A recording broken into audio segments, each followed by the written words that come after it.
as we think about elevator pitches, I'd like to introduce you to the strategy, the tool that you're going to learn today. I would like to teach you what I call the minute to win it strategy, all right? So your 1 minute, you have 60 seconds. That's what I'm going to set as the time for a typical elevator pitch. You have 60 seconds to gain interest of your audience, to foster their interest and inform them as well. You want them to actually get something from this 60 seconds.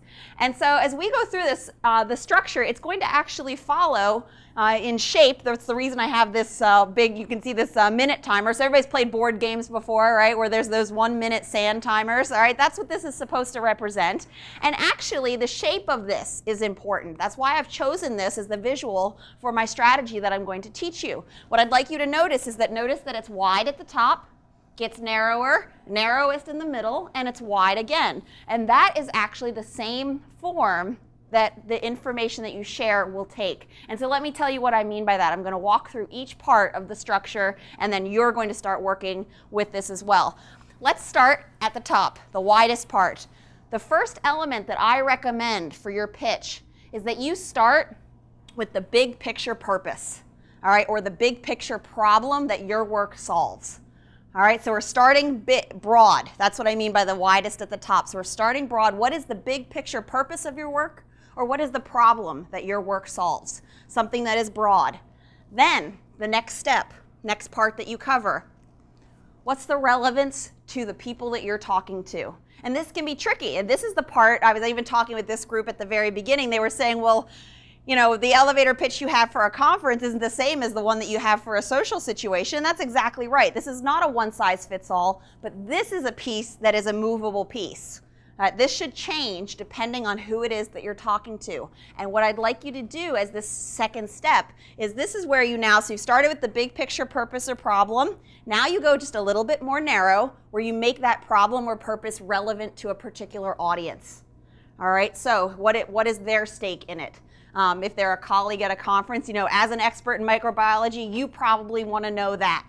You know, or as the CEO of this company trying to move forward on this problem, this is probably what concerns you. That's what this sounds like, all right? So you're making it relevant to a particular audience.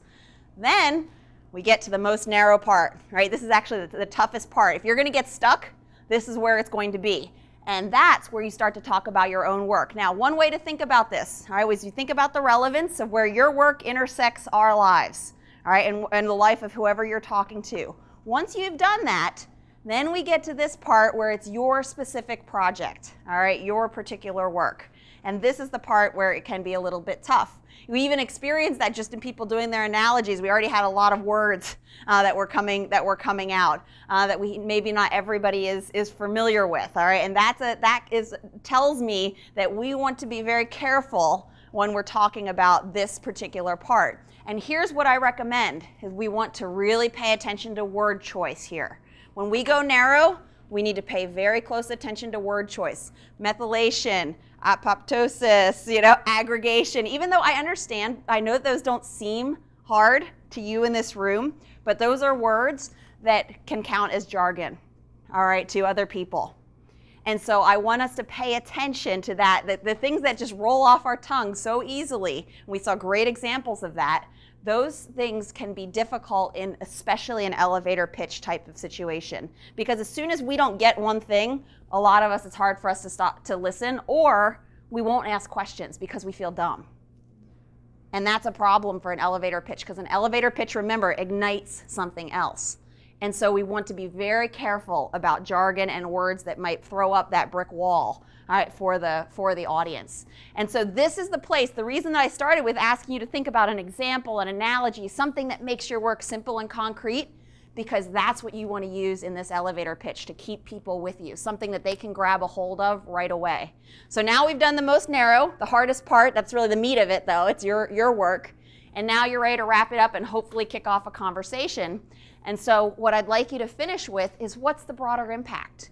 If your work moved forward, right? If your work was supported, if your work was advanced, if your work was successful, what would that mean?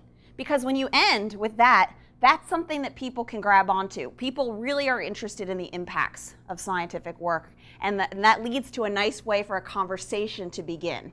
Because you don't want to end on your specific part, because that actually, sometimes that can be a little bit too narrow for people to always be able to jump right into. But if you end on, here's my part and here's its impact to the broader world, that can be a nice lead-in, if you will, to some more basic questions that people might ask.